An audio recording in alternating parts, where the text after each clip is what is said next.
Hey, it's Gerald from Lakers Fast Break. Anchor is the easiest way to make your next podcast. It's absolutely free, and their creation tools will allow you to record and edit your show right from your phone or your home computer.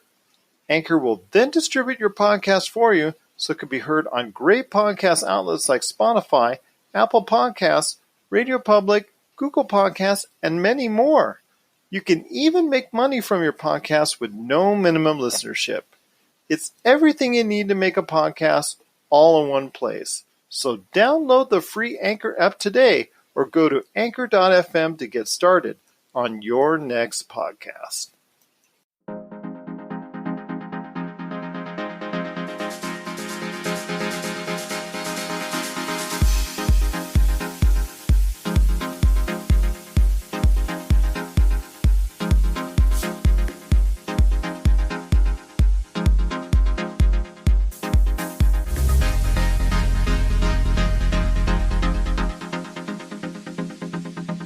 And we're back with another episode of the Lakers Fast Break podcast. It's Gerald Glassford coming right back at you here from Lakers Fast Break, Pop Culture Cosmos, Inside Sports Fantasy Football, and Game Source.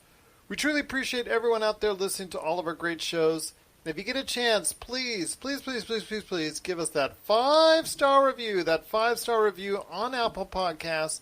Also, as well, if you can, share, like, subscribe, or tell a friend if they're a Lakers fan or basketball fan about all the good things that are going on at the Lakers Fast Break. Had a lot of great conversations in the past few weeks, and in the past couple months since the coronavirus hit, I've had some great conversations with not only my current guest today, but Stone Hansen from DraftSide.com. I've got one coming up with him again. Thanks him so much for being on the show. Rafael Barlow from NBA Draft Junkies, just been so tremendous being on the show. TJ Johnson, the new dad. Not only do I have a great conversation from him earlier last month, but also as well we've got a great conversation hopefully coming up with him if he can go ahead and keep the baby asleep for a little while. That's coming up as well hopefully later this week. And then also as well Michael Weisenberg from Perspective Insight and also the Stepien. Cannot thank all of them for the great conversations I've had. Just a great part. If you're missing out on it, just please go back, listen to all the great stuff that we're doing right here at the Lakers Fast Break. But he's back once again to talk about some certain things going on with major decisions that these NBA players are making in lieu of what's going on with the major issues that are out there in regards to social injustice, in regards to race relations, police reform, defunding the police, all those touchy subjects right now, all those issues that are concerning everyone out there. There's a lot going on as far as the players are concerned, whether or not they should stay where they're at and help fight the social injustices and get some reform really done, or go and head to Orlando to play and also make a statement as well in front of millions and millions of viewers that are out there that could potentially be out there when they're watching the basketball games as well, starting in July 31st. So this quandary, this type of question is going back and forth. I know there's been a certain amount of players, about 100 players, led by Kyrie Irving, the vice president of the Players Basketball Union, talking about how the players should stick together and not go to Orlando. And among them are Lakers stars Avery Bradley and Dwight Howard, who are also voicing their opinions and leaning on that side as well. So we're going to talk about that, about the quandary that a lot of these players are in, and how there's no real wrong or right answer. But with me today to talk about that is my good friend. We've got to go ahead and check out the conversation today at Lakerholics.net. And the guy who runs it all, I know him as Tom Wong, but you know him as LakerTom. And LakerTom, a lot of things going on for Lakers fans. But again, I want to make sure and let everybody know this is a time that you cannot be selfish. It's a time that, as much as we want the Lakers to win this championship and be at full strength, you got to respect and understand the individuals that are out there and these players, whatever decision that they make. I agree 100%, Gerald. It's really pretty a marvelous situation that we're watching because, as I said before we got on the air, I went to Berkeley in the 60s, to tell you how old I am, and I've been on a lot of peace protests and different things, and I haven't seen this type of worldwide or American interest in a cause as I have the way that Black Lives Matter has gotten a hold of the consciences of America and the rest of the world. The protests that continue and the reasons for the protests continuing that just continue, that seem to keep up happening every day, are something that I think is galvanizing the entire population. We're seeing a movement that I think, unlike all of the other movements that we've seen over the last 20 or 30 years that seem to reach a tipping point and then just sort of fade away into the background, I think we're finally maybe going to see something that is going to lead to substantive change and hopefully really make some differences in the racial injustice that we're seeing happening every day. So I'm really excited about that, and I can understand how Black NBA players are all of a sudden wondering, what can I do best to help the movement? What can I do best to further the cause? Is there a way, a route to boycott and draw more attention? Does actually going down to Orlando and playing in games without fans, does that prove to be a distraction against everything that's happening in the streets and the movements that we have for changing how we envision police departments and changing what the rules are for how corporations treat minority platforms and so forth? It's a tough time for players that have to make some big decisions because not only are their own careers at risk, but in some ways the future of the NBA is at risk. If players refuse, or enough of them refuse to show up in Orlando, that the league then cancels the season, the logical outcome of that is probably for the owners to enforce the force majeure clause on the collective bargaining agreement and terminate the CBA. That would then throw everything into turmoil. Not only would you see a elimination of this season, but very well could end up in a lockout for next season that could go on and on. And it's hard to see how, you're splitting up a much smaller pie considering the effect of the pandemic and the loss of crowds. The Players Association believes truthfully that we will not see fans until the year after next year, which means that we're talking about the rest of this season and next season losing 40% of the revenue, which is going to affect the profits and losses of the teams as well as the players. So it's a major situation that you're going to look at, and like you say, it's a situation that there really is no right or really is no wrong. Everybody's going to have opinions, and the only hope we can really have is that the leadership of the Players Association and of the NBA itself will somehow find common ground in order to be able to accomplish both things, to be able to actually start the games again and resume the season so that we'll have basketball back, but at the same time, use that platform of the games and of playing and of the media and everything in order to help push the Black Lives Matter and all of the other associated reforms that we're hoping will make to our society and our laws. It's got to be a winner-take-all situation where both sides win. And I think that we're seeing an atmosphere that I've never seen before in all my years, that we really can have hope that there's going to be some substantive change to bring justice back to the situation and to do away with the systemic racism that's really reached unparalleled levels at this point in time. And that's the thing we need to consider is, we were always saying before in podcasts before that, there was such a great relationship between Adam Silver and the league and the players union, and they had come to an understanding and they come to an agreement about this, and then it seems like it hit them once they said, okay, the players ratified for the most part, what was going on with Orlando, and then it hit them. I might need to be, even if I'm not on a competitive team or a team that's going to win this championship, I might have to be there for 2 months. I might have to be there for 3 months. I might have to be there for an extended period of time away from my family. And even though if you make past the first round of the playoffs, your family can be there up to 3 members, still the whole process again, it seemed like everything was okay, and then all of a sudden it was not okay for being there. And I understand, again, and I truly want to support any player that stays out and want to support any player that goes to Orlando, either which way, because this is not an easy time for any NBA player at this point in time to go ahead and say, you know what, I'm going to go down to Orlando, but am I missing out on doing this for social justice? And if I'm doing this to going to Orlando, is that better for me to go ahead and represent what I need to represent, and what I need to promote is equality and police reform and social injustice and things of that nature? Is that a better option to do there, or is it going ahead and demonstrating and protesting out in the seats and being with the people who are there on the front lines doing this?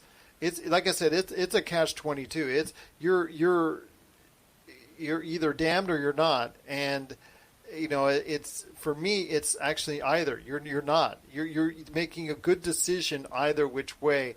If you go and you stay, it's for the right reasons. If you go to Orlando, it's also for the right reasons, because you're trying to help.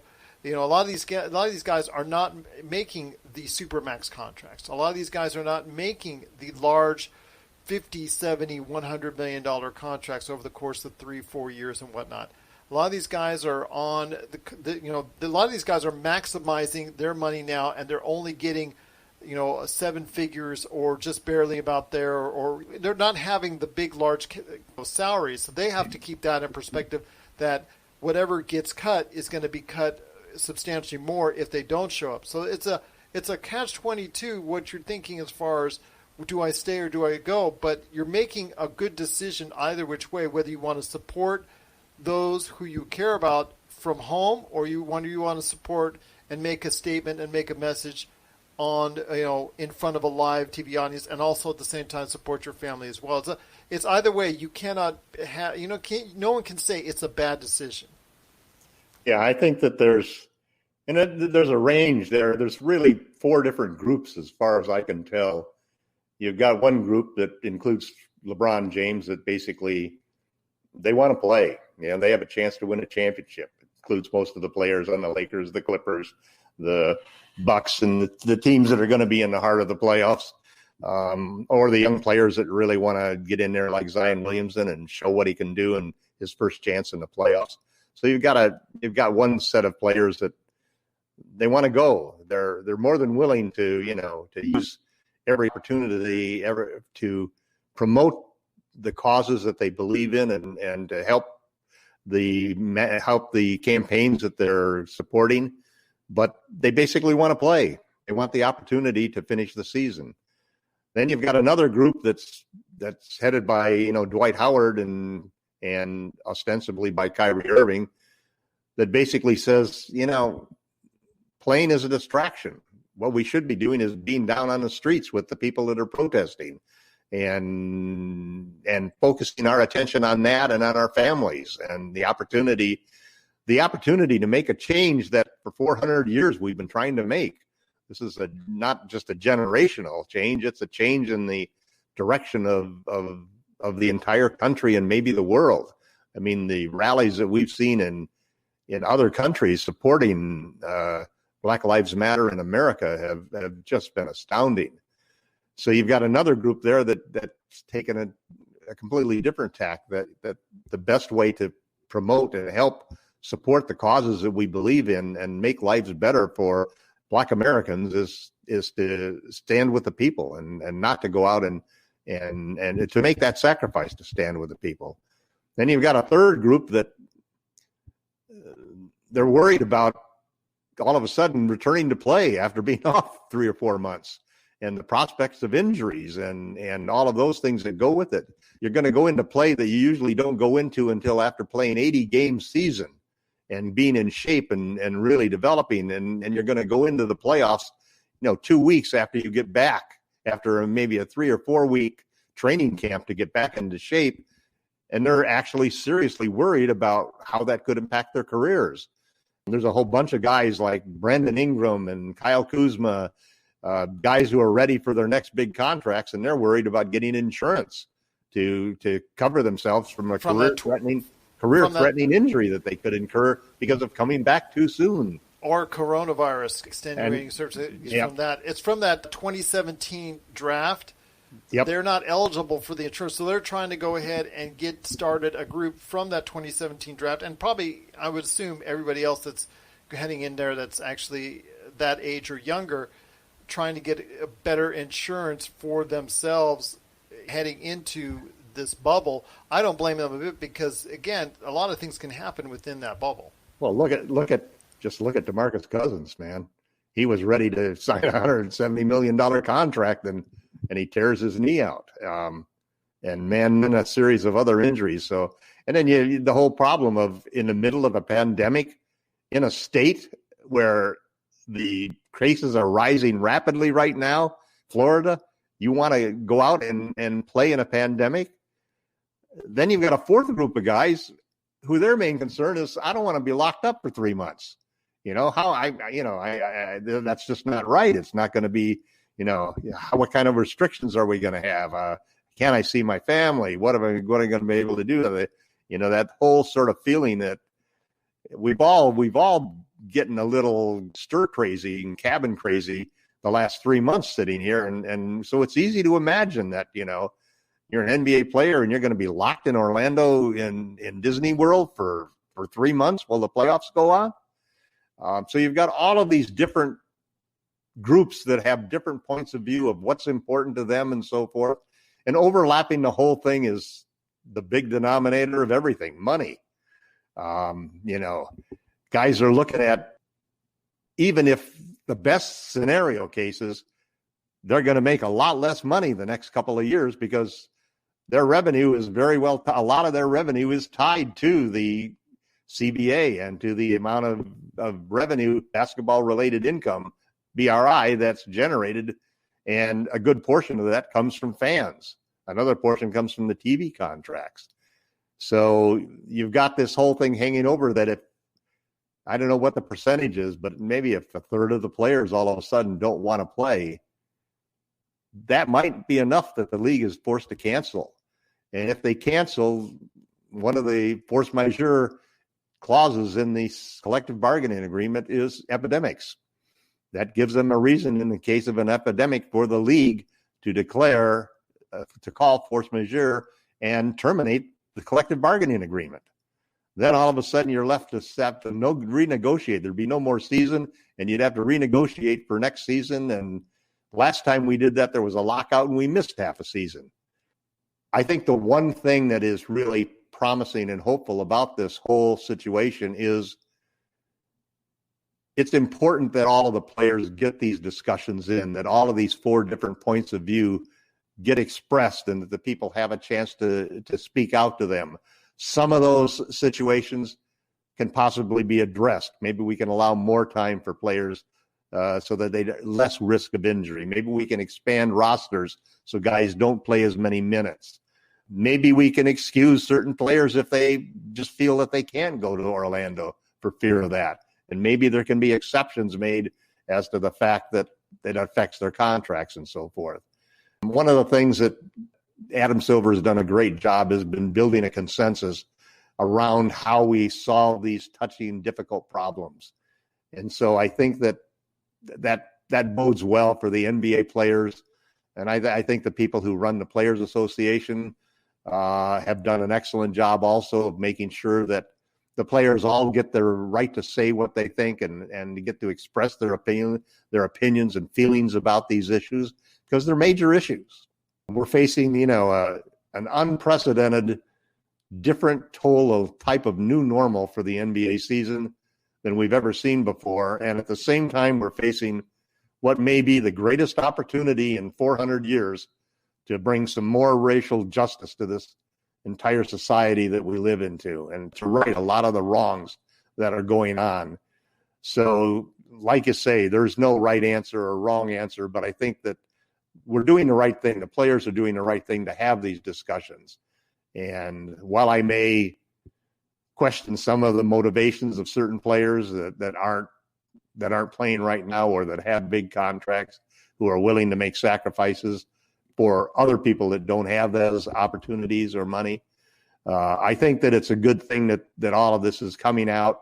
I think that it's something that a lot of it was because the support that the Players Association had given to the NBA was based upon a general proposal, and it was still 80% of it was only determined. There's still 20% that hadn't been determined exactly how are things going to work out. So I think that people are going to voice their opinions, but in the end, I think that the players are going to have to make a decision.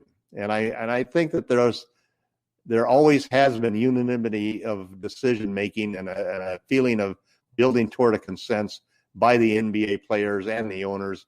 And I think both sides in this particular situation will work hard to find the right solution, because in the long run, I think that there is more to gain and less to lose by the league playing.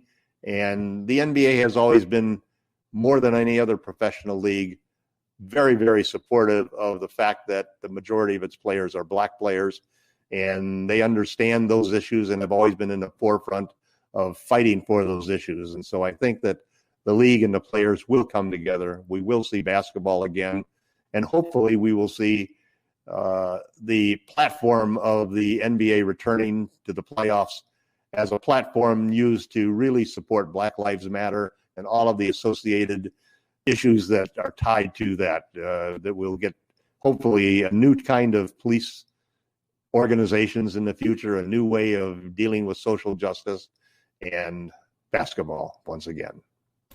I hope so, my friend. I hope so on all accounts, because this world needs to change, and it needs to change for better. We as a society needs to change for the better. Just seeing it each and every day, the hate that's out there, and it's just wrong. It's just time to end this stuff and end it now, because we need to go ahead and move forward as a society and be better and be more unison and be more one, and not see people as one beneath another. We need to see each other as equals and treat each other as such. We're signaling the ref for a quick timeout, but we'll be back with more of the Lakers Fast Break podcast. Check out what's been going on with the Pop Culture Cosmos Show and the PCC Multiverse. I see the potential for basically like another Netflix kind of paradigm shift where here comes this other major player. They have a ton of resources. Apple could change the way that entertainment is consumed. They say it's the only time this year that you'll have stars from each brand battling each other, and we know it's not going to be the case, but they like to say that, and more power to them, I guess. Well, it's a big first step, bringing all those superheroes together. There were definitely some parts of the movie that I really enjoyed, and then there were some parts that I thought just kind of fell short of expectation. Part of it has to be something to do with how it's being promoted, and this is a thing where audiences do not agree with critics. That's the Pop Culture Cosmos Show. And the PCC Multiverse, every week on Apple Podcasts. And over a dozen of your favorite streaming and podcasting options. Moving forward, I'm hoping that that's the case, but there's still a lot of things to be concerned about as far as who will stay and who will play in Orlando. Dave McMenamin from ESPN reported recently over the weekend that there could be some strife among Lakers players. We talked about Dwight Howard making the statement out there that he is considering strongly not playing in Orlando to go ahead and support the cause. Also, Avery Bradley, as well as another individual on the team that was part of that call with Kyrie Irving as far as not going to Orlando. So those two players could be in question. Now, when Dave McMenamin reached an unidentified player, when he reached out to unidentified players on the team, one said that they were all unified in playing, and the other one said it's still up in the air. I'm thinking it's still up in the air, my friend, from what I see. And if that's the case, again, I cannot fault Avery Bradley, Dwight Howard, or anyone that does not want to go to Orlando to support what's currently going on.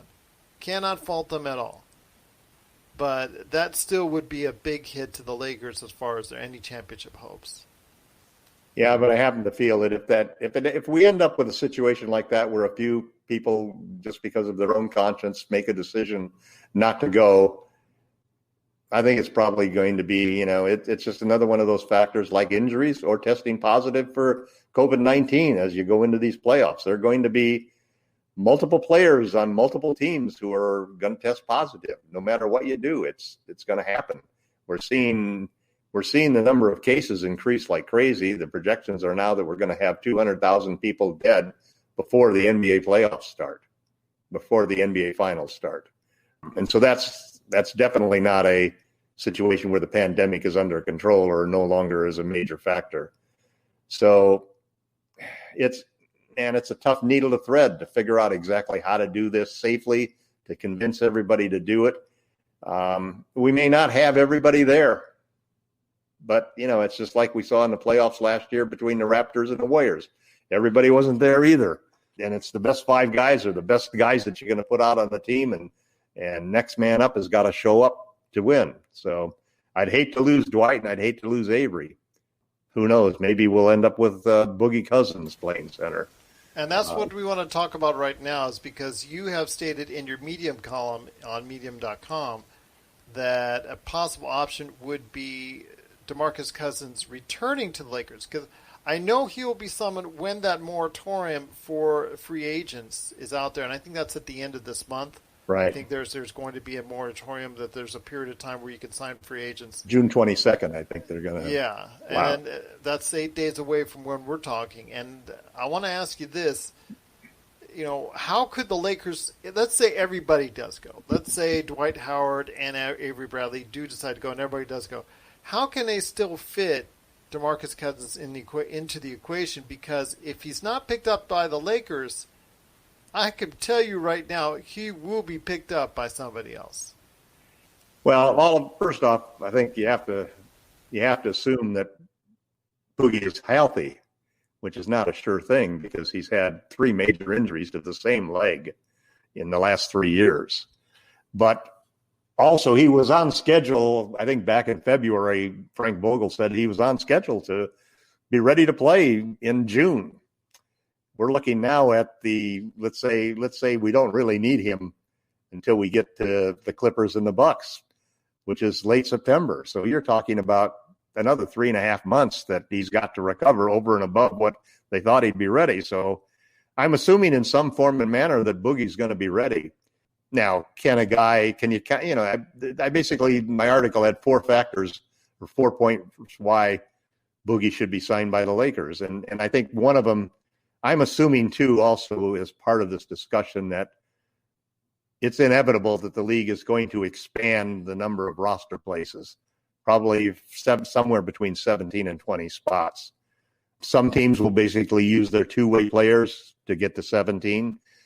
There'll be at least 2 more spots, I think, before we get into the playoffs that teams can sign free agent players. And there's a whole series of qualifications as to who qualifies for that. And that also is still in flux, because I've heard even now that they're talking about changes in the rules that would allow almost everybody who's out there to be signed.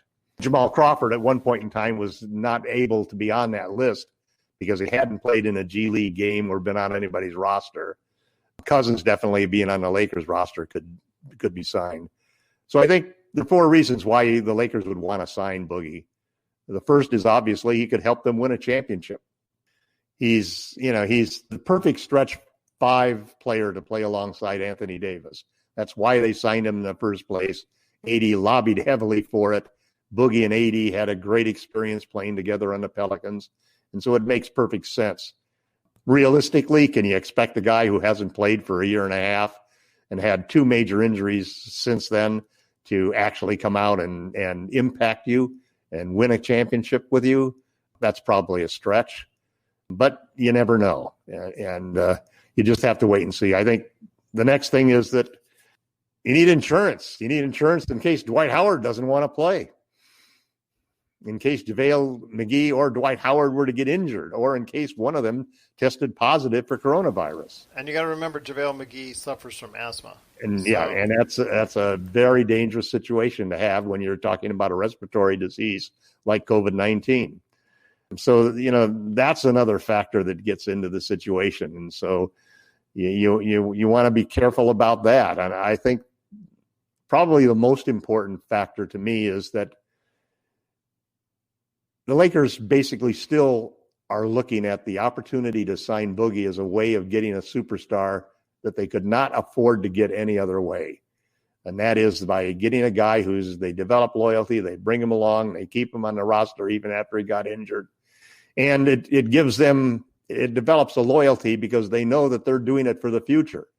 My final position on it is basically that even if Boogie wasn't able to play a single game, I would take the opportunity to sign him just to make sure that you've got him on the team, because it's the best way to guarantee that he'll sign him for next year. And then lastly, there's, like you said, if the Lakers don't sign him, somebody's going to sign him. And the last thing we want to do is to play the Clippers or the Bucks or somebody else or the Portland Trailblazers in their first round with Boogie being their center. And the Clippers still have a spot available, plus the 10-day contracts that they have currently outstanding with Noah and I think one other. But, I think they have got one other player on a 10-day. So that would be up to 3 spots that they could fill. So, it just doesn't make any sense not to keep Boogie on the lineup. And I think also, they add him? Do they have the space? I think it's almost a sure thing that the league is going to expand the rosters just out of fear of the coronavirus situation. Because what happens if you have 2 or 3 people tested positive on a team? You need to have replacements ready, and you can't just, the guys that are going to be called up as replacements, they have to go to training camp. They have to get ready to play. Otherwise, all of those concerns we had about getting injured, coming back and playing playoff type basketball without having worked out with the team during, at least that little month training camp that they're going to have in July and so forth. You have to open up the roster spots.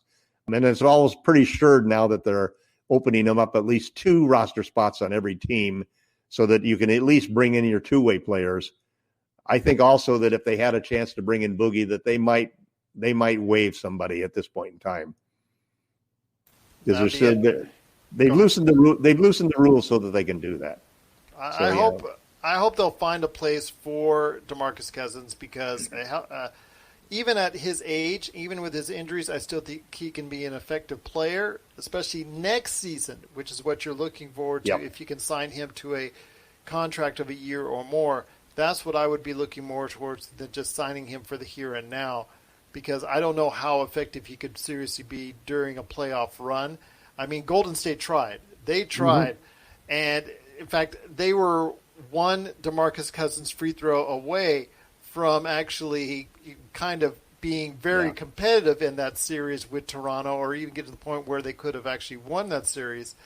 So despite all the injuries. So, which tells you, I think that had they been at full health, I think Golden State if you remember, I wrote an article a couple of weeks ago looking back at the Bucks and Clippers wins and what was really important about those wins, because I felt it was a blueprint for how the Lakers were going to succeed in the playoffs, especially against those 2 teams.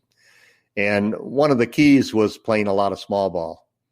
And basically, even though they played a lot of small ball with Anthony Davis, they played half of the game with Anthony Davis or Markieff Morris playing the 5.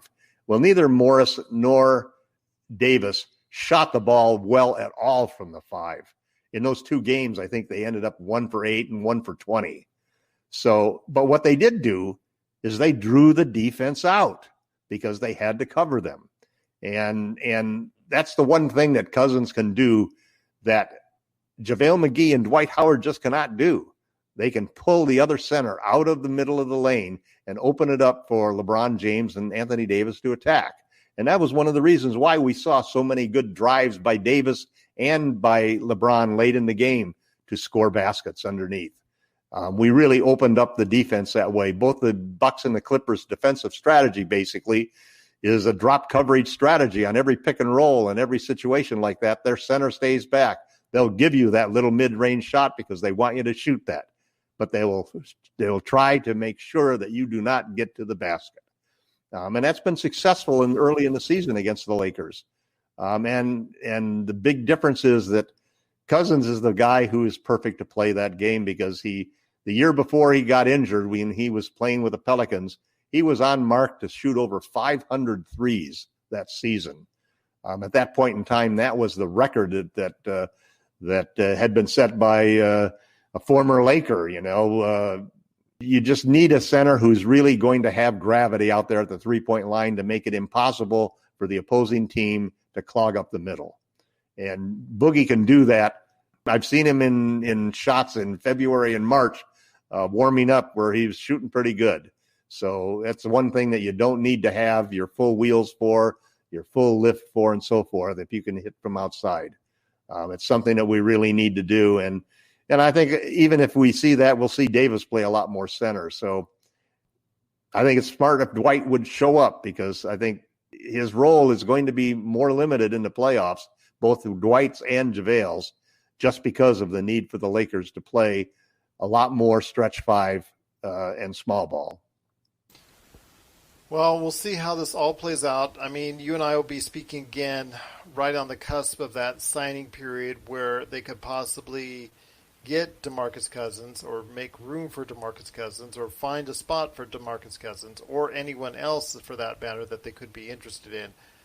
I mean, we're going to be talking right around the cusp of all those heavy rumors on who may be signed and who may not be coming up next week. So I'm looking forward to that. It's going to be like free agency again, huh? It will be for at least a short period of time. It'll be, it won't be that frantic because there's not that many options. So let's keep this in perspective. There's not that many great options that can help any team, whether it's the Lakers, Clippers, Bucks, Trailblazers. You need that's the veterans that you're looking for, because you don't want to bring G League guys up to star in the playoffs. Yeah, or two-way guys or anything like that. Yeah, it's better. It's veterans time. It's the Jamal Crawfords and the J.R. Smiths, and I wouldn't be surprised if the Lakers. When you even think about the fact that the league, one of the solutions the league is going to come up with is certain players don't want to play. It's okay. And if you combine that with the threat of coronavirus positive testing, the threat of injuries because guys aren't in full shape yet, that says the roster's got to be expanded. So you may see the Lakers looking to add more than just DeMarcus Cousins. It may be DeMarcus Cousins and J.R. Smith or Jamal Crawford or somebody like that. I wouldn't be all surprised that the Lakers would double down on getting some veteran shooters to spread the floor a little bit more. Well, we'll definitely see what's going to go on, my friend. I'm interested to see, like I said, the next time we talk, it'll be right around the cusp of that rumorville as what will be taking place about that time. I think it's going to be heating up at that point in time. But before then, obviously, we need to go ahead and keep focused on who actually is leaning in and who's leaning out of playing in Orlando. And again, we're not going to fault anybody for doing either or, because of the fact that there's so many important issues that need to be discussed and need to be need to have a conversation on and need to have changed in our society. I can't fault for anybody choosing either path or option. We'll be back with more of the Lakers Fast Break podcast.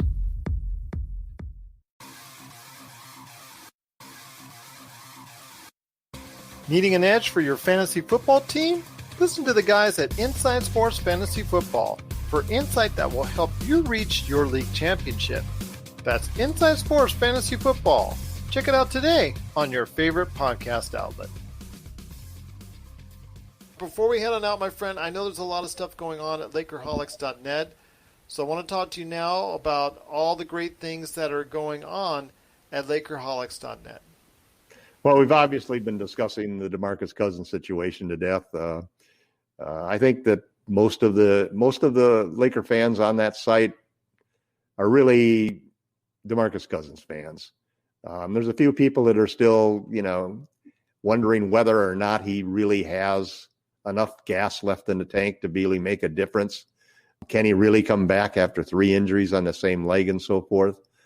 My answer to those people was basically that the Lakers themselves must have had real strong reasons for why, after he injured his leg and tore his ACL in preseason, that they kept him on the roster all the way through up until the last day of the deadline before cutting him in order to make room for Markieff Morris. And that was partly a reason you really couldn't have counted at that point in time that he was going to come back at all for this season. So there had to be something there that they really felt that DeMarcus was going to be able to recover and be a big enough impact player the next year that they would waste an entire roster spot for the whole season by keeping him. And I know that it was a difficult decision to make to replace him at the last time when they needed Morris to come in. So I think the Lakers basically have obviously been talking to the doctors. He's been obviously working out in the facilities. Even after he was cut from the team, the league gave him permission. So up until the point in time where the COVID-19 caused the suspension of the season, DeMarcus was working out with the Lakers. He was working out with their trainers. He was in their staff. He was in their locker room. He was in their medical facilities at the UCLA Health Clinic there. So I think the Lakers have a good understanding of what they can really expect when he comes back. And at what point in time that'll be, we don't know. I haven't heard anything at all publicly of anybody saying anything about DeMarcus being in shape and so forth. So it's going to be interesting to see what happens as that comes forward. But that and then just the same discussions that we've had today about what a tough decision, and you can't blame anybody for what they want to do and what they think is the right thing to do at this point in time. It's really, everyone wants to win a championship, but like Dwight Howard said, if the better route maybe is to win a championship for Black Lives Matter rather than the Los Angeles Lakers, then how could you fault somebody for that, especially a black athlete like Dwight Howard? So I agree with you 100% that I'm going to support every one of the players on the Lakers and any NBA team on what they want to do and what they decide to do. However, I believe the leadership of the NBA and the Players Association will end up with a consensus, and almost everybody will, I think, happily join along with that consensus, having had their chance. I think we'll also see some adjustments to address the various concerns that have been legitimately raised by people. There may be some strong, united front put forward by the league as well as the players for Black Lives Matter. There may be a large commitment financially, maybe by the league, to augment the money that is needed to continue to push that cause.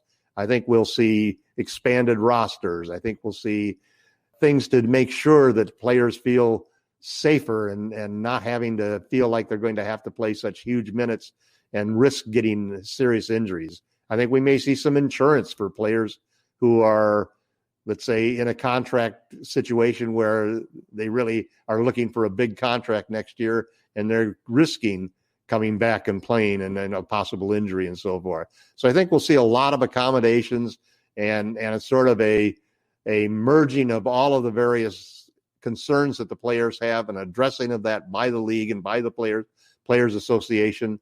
And in the end, that they'll come to a consensus and we'll end up having basketball again, but with some protections and assurances that all of the items, all of the issues that were raised in this discussion that's going on right now will have been heard and addressed. And hopefully you can be a part of the conversation to share your thoughts today at Lakerholics.net. Well, my friend, it's been great talking to you. I know, again, next week in our conversation, we're going to go deeper into the options that the Lakers might have because we'll hear more and more rumors on what's going on and who's going to be added. We'll also hear more and more confirmation, hopefully, on who may or may not be attending. So we'll discuss that as well and the possible deeper divide, which, like I said, is either which way. You're not going to be able to fault these players at all on which way they go, whether they stay or whether they play. I mean, they should be commended on making a statement either which way. And I'll tell you what, we're going to support, like you said, every single NBA player that decides to stay or that decides to play coming up in Orlando. But I'll tell you what, my friend, it's been great talking to you on today's show. Again, if you have any questions, you can always hit me up at Lakers Fast Break or LakersFastBreak@yahoo.com or LakerTom. He's got the easiest handle out there at LakerTom. But Tom, it's been great talking to you once again. Looking forward to the next time we chat right here at the Lakers Fast Break podcast.